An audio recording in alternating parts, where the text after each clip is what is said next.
À la une de cette édition du 13h45, il y a 51 ans, le Tchad perdait le père de son indépendance. Garta Tombalba est renversé et tué lors d'un coup d'État. Figure historique majeure, son héritage politique reste incontournable. Aujourd'hui, quel bilan pour le peuple tchadien? Élément de réponse dans ce journal.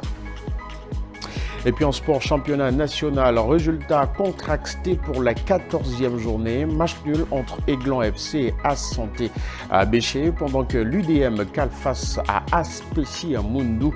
Deux affiches, deux scénarios différents. Retour sur ces rencontres dans notre page sport. Voilà pour le sommaire.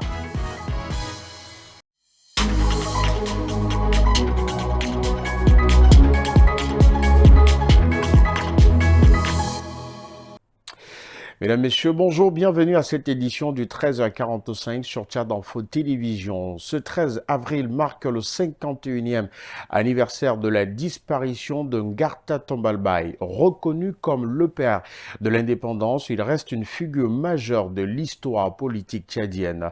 Retour sur un héritage toujours discuté avec Nguénan Domsentia.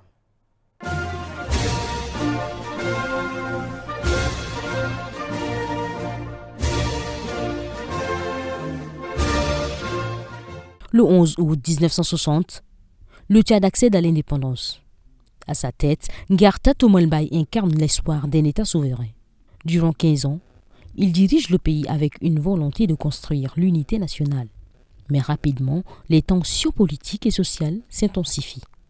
Son pouvoir est de plus en plus contesté. Les critiques se multiplient. Le 13 avril 1975, à N'Djamena, il est renversé et tué lors d'un coup d'État militaire. Une rupture brutale dans l'histoire du pays.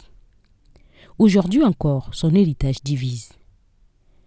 Père fondateur pour les uns, symbole d'un pouvoir autoritaire pour les autres. Tombalba, quand il dirigeait ce pays, le Tchad était pauvre. Nous n'avons pas autre moyen que l'agriculture et l'élevage. Mais Tombalba a pu faire quand même quelque chose. Pourquoi je le dis? Parce que ne faut pas que les gens m'écoutent aujourd'hui dire que pourquoi je jette des fleurs à Tombalba. Tombalba en a fait. Parce qu'il est de ma génération. Nous, les gens de la loi cadre, on en a fait. Vous avez par exemple les instituts, les usines qui continuent jusqu'à aujourd'hui. Ça, c'est l'œuvre de Tombalba. Mais une chose demeure. Garta Tombalba reste une figure incontournable des débuts de l'État tchadien, dont l'empreinte continue d'alimenter le débat politique.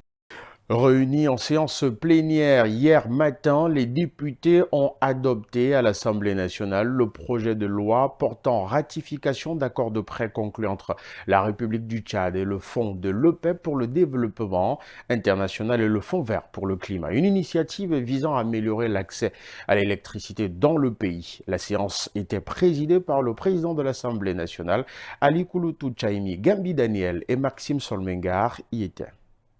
C'est validé. Les élus ont adopté ce matin l'accord de prêt destiné à renforcer l'accès à l'électricité. À travers ce financement, les autorités entendent moderniser les infrastructures énergétiques, étendre la couverture électrique et améliorer les conditions de vie des populations, notamment les plus vulnérables. La ratification de cet accord ouvre ainsi la voie au déblocage de fonds pour accélérer la mise en œuvre de plusieurs projets dans le secteur de l'énergie. Le secteur électrique est un levier stratégique pour le développement économique et social du Tchad. Une énergie fiable, abordable et respectueuse de l'environnement est indispensable à la croissance productive, aux services sociaux de base et à l'amélioration des conditions de vie de nos populations. PACET 2 s'inscrit donc dans la continuité de PACET 1 pour capitaliser sur les acquis, étendre les infrastructures, renforcer les capacités de production, transport, de distribution et accompagner la transition énergétique face à une demande croissante et aux enjeux climatiques. Adopté avec 157 voix pour et une abstention, ce texte vise à répondre aux difficultés persistantes d'accès à l'électricité marquées par des coupures récurrentes. Il s'inscrit également dans la politique du gouvernement d'élargir l'accès à l'énergie à l'ensemble du territoire en lien avec le plan de développement Tchad Connexion 2030.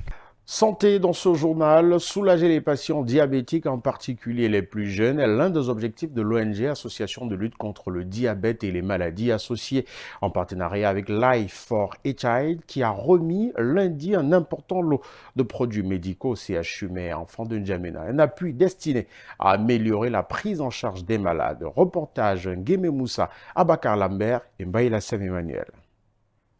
Objectif: renforcer la prise en charge des patients diabétiques, notamment les enfants et les jeunes de moins de 25 ans. Au total, 197 boîtes d'insuline, 986 boîtes d'aiguilles et 400 stylos injecteurs ont été remis à l'établissement. Un don important dans un contexte où de nombreux patients peinent encore à accéder régulièrement à leur traitement. Pour l'ONG ALD, cette initiative s'inscrit dans un engagement plus large, lutter contre le diabète et ses complications avec une attention particulière portée aux plus jeunes. L'association se bat pour que ceux qui ont besoin vraiment de l'insuline à vie l'obtiennent gratuitement, sans débourser un sou. Donc désormais, les enfants, ou soit qui sont suivis dans n'importe quelle structure, peuvent en bénéficier facilement ici. Et le but aussi, c'est que ça nous permettra de connaître le nombre des enfants qui ont le diabète au Tchad et engager des plaidoyers en leur faveur à travers cela. Du côté du personnel médical, ce geste est salué. Il vient soulager, au moins en partie, les difficultés rencontrées dans la prise en charge quotidienne des malades. Pour les parents démunis, c'est vraiment un souci pour eux de pouvoir prendre correctement en charge les enfants. Donc, à travers ces dons que nous recevons de l'ONG ALD, c'est une grande bouffée d'oxygène pour les enfants qui viennent au CHU, mais des enfants tchadiens de façon générale. Ce don vient ainsi renforcer les efforts des structures sanitaires face à une maladie en constante progression au Tchad qui nécessite un suivi régulier des traitements accessibles. Mbaïla Sem-Emmanuel, vous restez avec nous cette fois-ci pour parler de sport. Deux scénarios spectaculaires entre match nul à Abéché et victoire. Au bout du suspense à Moundou, la 14e journée du championnat national a tenu toutes ses promesses. Reportage. À Abéché d'abord, le temps est donné très tôt. Dès la 5e minute, Assanté est réduit à 10. Mais les locaux tiennent bon. À la 35e, Aiglon FC se retrouve aussi à 10. L'équilibre est rétabli, la tension monte. Il faut attendre la fin de match pour voir la situation évoluer. À la 80e minute, Aiglon FC ouvre le score. Assanté pousse, obtient un pénalty à la 89e, mais le rate. Finalement, dans les arrêts de jeu, les Abéchois arrachent l'égalisation. Score final: 1 partout au terme des matchs intenses. Autre ambiance à Moundou. UDM FC reçoit l'Aspécie dans une rencontre riche en buts.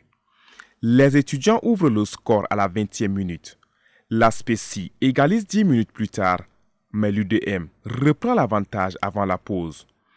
Au retour des vestiaires, les N'Djamenois accélèrent. Il faut attendre la 87e minute pour voir l'égalisation.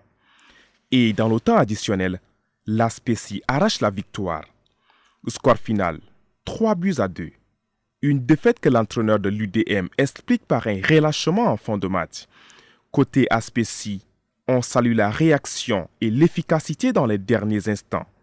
Grâce à ce succès, les N'Djamenois restent dans la course, en haut du classement. Pour conclure ce journal, voici 3 informations à l'international à retenir en cette mi-journée. C'est avec vous, Habiba Nguini. 6 mois après la prise de pouvoir des militaires au Cap Antananarivo, la jeunesse malgache dresse un bilan globalement négatif. Les étudiants dénoncent une continuité des pratiques du régime de Andry Rajoelina. Manque de résultats concrets, restriction de la liberté d'expression et persistance de la corruption. Malgré quelques améliorations comme la baisse des délestages, la lassitude domine. Les autorités tentent néanmoins de renouer le dialogue avec une concertation nationale de la jeunesse.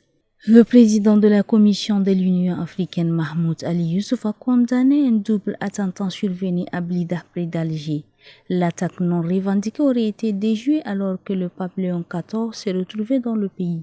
Fait notable, le communiqué de l'Union africaine a ensuite été supprimé sans explication, tandis que les autorités algériennes restent silencieuses. Au Bénin, Romuald Ouadagni remporte largement la présidentielle avec 94% des suffrages dès le premier tour, selon les résultats provisoires de la Sénat. Son principal adversaire Paul Hong-Pé a reconnu sa défaite. Avec un taux de participation d'environ 59%, le scrutin s'est globalement déroulé sans incident majeur, malgré quelques tensions signalées dans le nord. La validation finale revient à la Cour constitutionnelle. Et c'est avec vous, Habiba, qu'on met un terme donc à cette édition du 13h45. Mesdames et messieurs, merci à vous de l'avoir suivi. Vous restez avec nous sur Tchad Info Télévision. Comme vous le savez, l'actualité, c'est en continu chez nous. Excellente journée à tous.